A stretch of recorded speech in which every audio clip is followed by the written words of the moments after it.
Hello സുഹൃത്തുക്കളെ, ഇത് കരിമ്പ് കൊണ്ടുപോകാൻ വേണ്ടി ഉള്ള ട്രെയിനാണിത് കേട്ടോ. ഞാൻ കഴിഞ്ഞ ദിവസം പറഞ്ഞായിരുന്നല്ലോ, ഒരു വീഡിയോ ഇട്ടായിരുന്നു ഷുഗർ കെയിൻ കട്ടിങ്ങിൻ്റെ സമയത്ത്. അപ്പോൾ ഈ ട്രെയിനിലാണ് കട്ട് ചെയ്ത നമ്മുടെ കരിമ്പ് ഫാക്ടറിയിലേക്ക് കൊണ്ടുപോകുന്നത്. ഇതിപ്പോൾ എംടി ആണ്, കരിമ്പ് എടുക്കാൻ വേണ്ടി പോകുന്നതാണ് എസ്റ്റേറ്റിലേക്ക്. കണ്ടോ, അങ്ങനെ നീണ്ട കിടക്കുന്നു.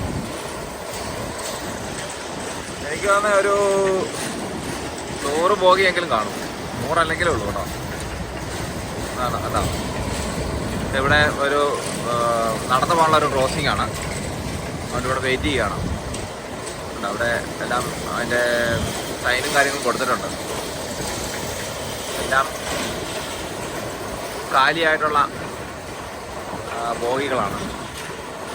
ഇതാണ് കരിമ്പ് തോട്ടത്തിൽ നിന്നും ഫാക്ടറിയിലേക്ക് കൊണ്ടുപോകാൻ ഉപയോഗിക്കുന്ന ട്രെയിന്.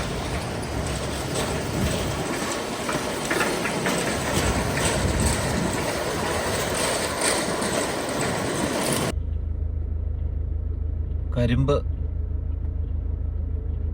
വെട്ടിക്കൊണ്ട് പോകുന്ന ട്രെയിനാണ്.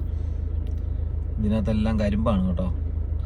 ഞാൻ ഇന്നലെ ഒരു വീഡിയോ ഇട്ടിരുന്നു കരിമ്പ് വെട്ടുന്നത്. അപ്പം ഞാൻ പറഞ്ഞായിരുന്നു അതിനകത്തോടെ ഇങ്ങനെ ട്രെയിനിൻ്റെ പാളമുണ്ട്.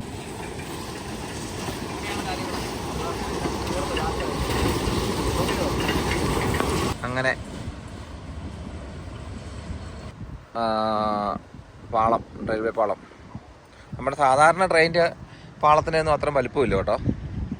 അതിലും കുറച്ചുകൂടെ ചെറുതാണെന്ന് എനിക്ക് തോന്നുന്നു. അവിടെ മറ്റേ ട്രെയിൻ പോയി കഴിഞ്ഞിട്ട് കാറെല്ലാം ക്രോസ് ചെയ്യുന്നുണ്ട്.